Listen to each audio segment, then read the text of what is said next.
parenthood has felt like a wild ride for you, you're going to love my interview with Cristina Francy on her wonderful YouTube channel and podcast, The Francy Life, Not Your Mama's Podcast. Hey friends, welcome to another episode of Not Your Mama's Podcast. The title of this episode is The Art of Becoming an Authentic Mother. In this episode, we are speaking with Kate King, who is the founder and owner of the Radiant Life Project. Kate's mission is to create a ripple effect of health and meaningful joy in our world by helping her clients and audience learn to cultivate radiant lives for themselves that shine so brightly they impact and improve the lives of those surrounding them as well. Her work is filled with inspiring resources, tools, and practices that provide an accessible entry point into a life of greater authenticity, fulfillment, and illumination. Kate, it's such an honor to have you on. I'm so excited to talk about your book and how to become an authentic mother. Can you give the audience a little bit more about your background and how you got to where you are today? Yes, absolutely. Thank you so much for having me. I'm glad to be here. So I have a 15 plus year history as a clinical psychotherapist and a board certified art therapist in Colorado. So I've had a private practice for that time, and I've worked with a lot of people one-on-one in couples and in groups to kind of work through their mental health struggles, a lot of them being mothers and new parents. And when my son was born, he's 9 now, about 3 months into his life, I started to write the book, The Authentic Mother, because it was a book that I was looking for and I couldn't find, something that was supportive, but also creative and had the sort of validation and support I was looking for, rather than just shame and advice that didn't feel like it fit. So I started writing The Authentic Mother, and it became sort of another birth process where I brought something into creation that felt really meaningful and was a real labor of love for me. And so since then, I've kind of been selling the book and working in the practice, and now I have some new exciting ventures. Yeah, I mean, I could really tell that this book is a labor of love. And I love how you put in, worksheets or, like just not worksheets. What am I trying to say? I'm kind of blinking out right now, but you basically give people exercises to do in the book, and you can do art stuff and like write things down for like self-care. I could just tell it's coming from an authentic place. So switching gears a little bit, explain more about the Radiant Life Project and that working. Yes. So the Radiant Life Project is new.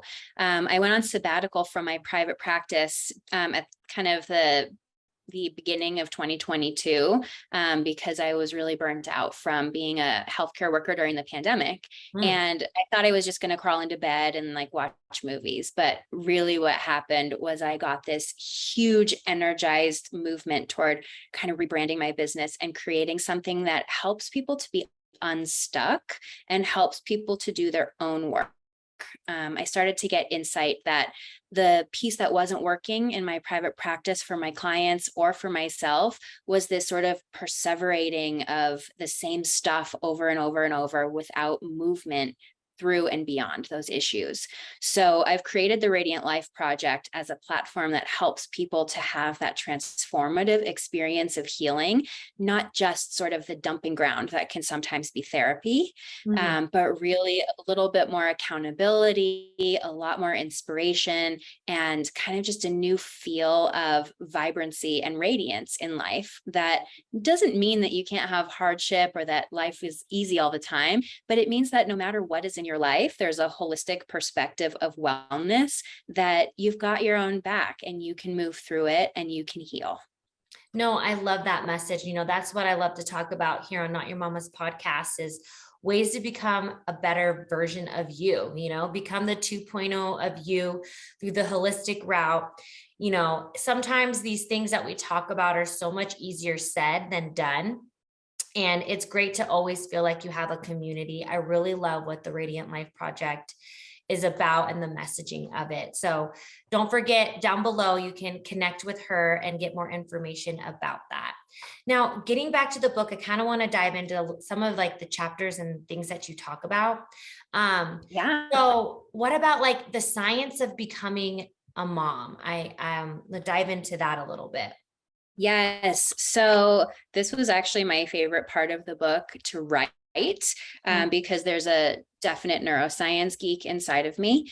So when I was becoming a new mom, I could feel that something was different in my brain, and like my world just felt different from a perception view. And so I started to do the research around it and the way that not just our hormones change, because I think we all know that our hormones are changing during pregnancy, childbirth, nursing, and postpartum after, but actually our neurotransmitters are shifting kind of hand in hand with our hormones. So I'll let you kind of read this in the book when you end up getting a copy, but there's just a really big download in the book about different types of neurohormones and neuromodulators that affect the way that you think about your baby, about yourself. There's also a chapter in here about the daddy brain and how the daddy brain changes too, but differently than the mommy brain. So the mommy brain, it's kind of like an ongoing change, and it doesn't stay stable. It goes in a cycle, whereas the daddy brain is a lot more linear, and it's just more specific to the moment that the dad is in. So this is why a lot of the times the dad can't quite feel the bond, or doesn't feel as volatile. And then something happens that shifts with the dad when he's holding his baby or when he's feeding his child, where he's like, oh, I feel different now too. Yeah. So those are kind of the changes that happen in the brain, but I think it's good to read that section just for a lot of the details, because I could talk about it for hours. Yeah, no, I want people to be enticed and inspired to want to like go pick up this book, because it does break down so many things. And, they say that a woman becomes a mom when they become pregnant, and a man becomes a father when they see their child. So we really are programmed and genetically made differently. I can't really speak of my words right now, but there is such a difference between the mommy brain and the daddy brain. So let's kind of dive into a little bit about self-care. I loved how you gave, a creative way to do self-care, through like art expressing. And then you also, I like how you gave, kind of like your favorite self-care tools, and you like broke them down. Yes. Yeah. So as a board certified art therapist, it makes a lot of sense to me that we all have this tool of art, and not just like the traditional arts, but really any creativity. A lot of people box themselves in and they say like, I can't draw, so I'm not going to be creative. But cooking is creative, gardening is creative, designing a new business plan or a trip itinerary. There's so many ways to be creative. So this book has over 35 real life images from real moms who don't identify as artists. And these moms were given a list of the projects and the directives that I created for this book. And they sort of chose what felt aligned for them, and they created art in response. And what's really neat about it is these are not directives that are only for new parents. I do these pieces with myself, my friends, my clients, my husband, even my kids, really at any place in our lives. So like, for example, on page 112, I talk about the container project. So this is a project that helps you kind of contain your emotions and get yourself more grounded and centered. This is not something that you need only when you're a new mom. This is something you can use anytime. So a lot of the directives in here are like that, where it's just, there are things that you can resource and call upon for support in other areas of your life too, outside of motherhood. Yeah. I like the assembly, destroy, and reassemble, that art material project. I think that's a good one as well. And then, you have fork in the road, that art project. So I really love how like you give all these examples, and you do show the art for anyone that's on YouTube and can see there's so many different pieces of artwork to show examples of things in the book. I think it's amazing. Hey friends, I hope you are enjoying this week's episode of Not Your Mama's podcast. This podcast would not be possible if it wasn't for the support of you, my wonderful community. To support Your Mama's podcast, please click the support link right down below and you can donate just as little as 99 cents. Also, follow me in the Shop Like to Know It app, where you can follow me with all my exclusive content, all the way from baby products I love, fashion and style, and everything in between. Now let's get back to the episode. So what is the spiritual connection between mother and child? You want to kind of go in and talk about that a little bit? Yes, I love this part. So to me, becoming a mother was really a spiritual experience from the moment of conception. It was like the fact that we grow babies in our bodies and that we get to spend those precious months sort of sharing a body and sharing everything like that. It's so profoundly spiritual. So this connection, I mean, babies leave behind cells in their mother's body long after they're born. So your genome is changed by having a baby every time you have one. So there are connections between mothers and their children forever, no matter what happens in the future, no matter what goes on in the relationship, there is that connection. And so holding sort of a spiritual honoring and significance for the bond that starts at conception and does not end is of the utmost importance, because it helps us to feel more compassion for our children, more connection in our relationship. That's the piece that makes us be the mama bears that protect our babies no matter what, that have this innate kind of drive to love them, take care of them, even when we want to pull our hair out and they're driving us nuts. That connection is what sustains the relationship differently than any other relationship in your life. Yeah, I know. When I became a mom with my firstborn, it rocked my world. I really had to learn how to refunction. I felt like I couldn't do anything besides just taking care of him. And I mean, yeah, it really knocked me off my feet. And it took me a while to kind of feel normal again. I think I had a little bit of postpartum. I remember when I first had him, I couldn't leave the house without crying. I was afraid to leave the house with him. And it lasted a little bit. And when I went to the doctors with him for the first time, I think you go, 2 days after you give birth or a week or something.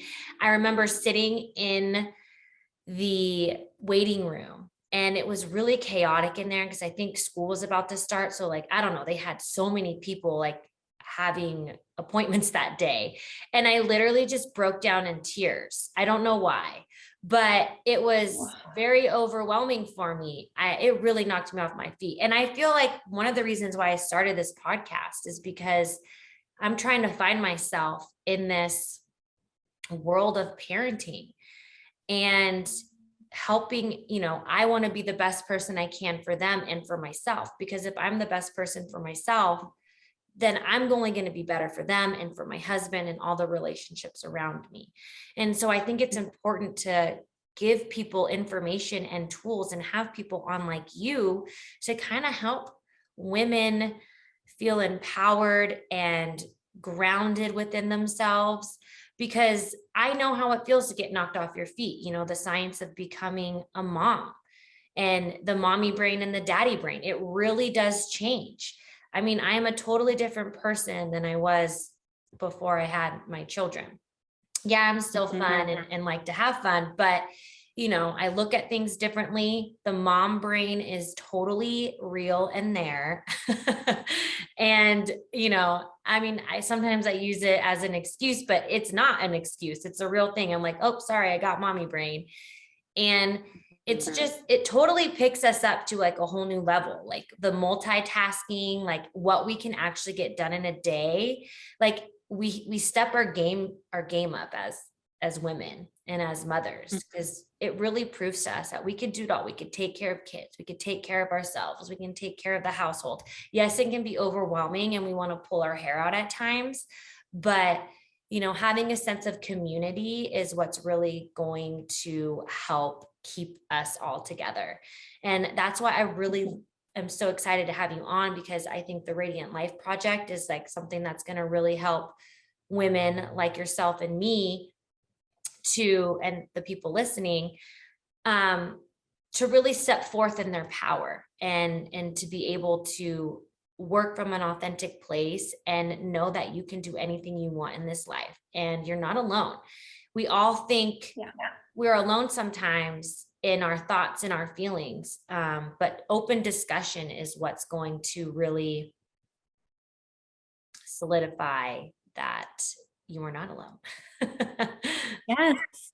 Yeah. And I really feel like the basic ingredient of all that you've said is authenticity. I think, that's what the authentic mother is about. It's about the real experience that you as a person are having, not what the culture is telling you to feel, not what the generations of women before you have taught you about motherhood, but your authentic experience. And in the Radiant Life Project, there are 3 pillars of a radiant life, and one of them is authentic integrity. And that is living your life with such integrity to what's real for you and what's true through your lens, that you stop subscribing to all the cultural messages and all the games. You just step out of the game and you live in your own life from a centered place, where then you can access that radiance, where if you want to juggle all the balls and do all the things as a super mom, you do that from a place where you're filled up and you're resourced. You're not depleted because you're bending over backwards to fit some standard that isn't really you. Yeah. And we also have to realize children, they are not all one and the same. So what one person's method worked for like their children is not going to work for your child. And, talking about like the culture pressures of like what you need to do and not do, you need to do what's best for your child and your family. And you need to just push aside, like, who cares what these people think? Like, I know what's best because I'm their mother. Like, I created them. They have a part of me and I have a part of them. Like, we have like a spiritual bond that no one else has, because I didn't create that person and that person didn't create my child. So we need, and I had a lot of that too. Like, I went to like a new mom school, which was very helpful. And I got to meet a lot of women who just had babies, and I did get a lot of great information, but I didn't follow exactly what they told me to do, because that's not what was making my child and myself happy. I had to do what made me happy. And if I were to tell someone this is what I was doing and they had like a shock and awe, I had to make sure that I was confident, like, well, I don't really care what you think. I know what's best for me. And I think a lot of mothers have that problem because they want to, be acceptable, be that outstanding mom, or like, I'm doing the sleep training, or I'm doing this or that, whatever it is. I don't even know the mumbo jumbo. I usually just go with the flow, and what I'm gonna go with the flow mom, we have like some structure, but what's the mood that day? Yeah. So, I think something that a lot of moms struggle with is, like you were saying, I'm going to do what works for me. I think a lot of moms are like, I don't know what works for me. I'm a mom. I just became a mom yesterday. I don't know. yeah. So I think it's really important for new moms, new dads, just people in new phases of life, try new things, right? Like, don't be stuck in the box of who you used to be or who other people want you to be. Just be you. And if something feels good and you notice that you're like, oh, that feels good, I want more of that, that's resonance. Do that. Yeah. And if something feels like, oh, I don't want to do that, or I have to, I should, I feel like I need to, that's your body saying no. So you can really build your own system of what's a yes and what's a no just by listening. Every time I get a feeling where I'm like, oh, it's like, okay, Kate, you don't want to do that. That's a no for you. Yeah, totally. And we need to learn to trust ourselves more. And mom intuition is real. Like, don't ignore it. It gets heightened after you have your children. I'm 100%. So I agree. So, Kate, I have 4 questions that I ask all my first time guests. And my first question to you is, who and what inspires you? I'm inspired by my clients, honestly, from my private practice. I think that the people who show up to do the work and to ask for help are so brave, so courageous and resilient. And I get so much inspiration from people who can admit that they're ready for work and show up for it. Mm-hmm. I love that answer. And also seeing people's progress is probably so inspiring and heartwarming. Mhm. I always love that. People that help people. I think that's such a rewarding job. So Yeah, my it definitely can. yeah. So my second question is, what is something you wished you knew when you were younger? I wish that I knew that the moment that I was in wasn't going to last forever. I know that kind of sounds funny, but it's like, it took me a long time to learn that everything changes and just hang on and it will shift. And for a long time, I remember being, when it was a tough day or when it was a difficult time, feeling like, oh no, this is forever now. Nothing is forever. Yeah. Seasons. You only have seasons. Right. So my third question is, what's the essential part of your daily routine? It's really important for me to be outside at some point in the day. Mhm. Yeah, I get a lot of grounding from nature. So even just a walk, I've actually been waking up at like 5 in the morning to go outside for a walk before it gets hot this summer. Yeah. And it feels crazy to me to be up that early, but man, I really love that walking time and that time with nature.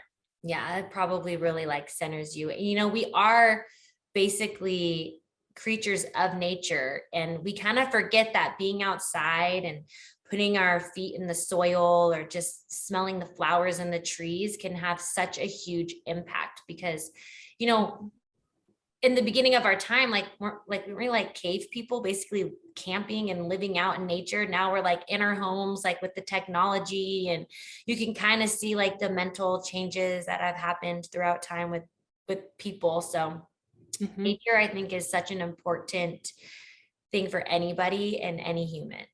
I agree. So the fourth question I have for you is the best advice you've ever received.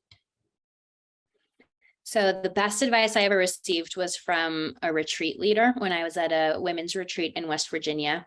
Mm. And she told me that anytime you feel a charge in your body of like a deep emotion, or you feel resistant, you feel like you want to fight about something, it's about you. It's not about them. So in that moment, the healthiest thing you can do for yourself is ask yourself, why am I feeling this way? Not react, not respond, not take it out on someone else. There's really no need for blame if we take accountability. So that was the best advice I ever received, and it really changed my life. Yeah, no, I think that's really great. I need to start being like that.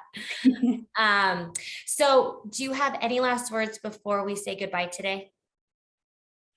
Just stay tuned with the Radiant Life Project. I'll be having some programs coming up on my website, some workshops, and some really exciting retreats. You can sign up for a free newsletter on my website where you can be notified about that. And you can follow me on Instagram at the Radiant Life Project and just kind of stay up to speed with stuff, because I am in a really generative place where I'm creating like at the rate of a comet, and it feels great. And I can't wait to share it all. All right, Kate. Well, thank you so much for coming on. It was such an honor to have you on the podcast. And thank you everyone for listening. And I hope to see you all in the next one. Bye. Thank you for listening to this week's episode of Not Your Mama's Podcast. If you're enjoying the show, please feel free to rate, subscribe, and leave a review wherever you listen to your podcasts. We really appreciate it, and we'll see you in the next one.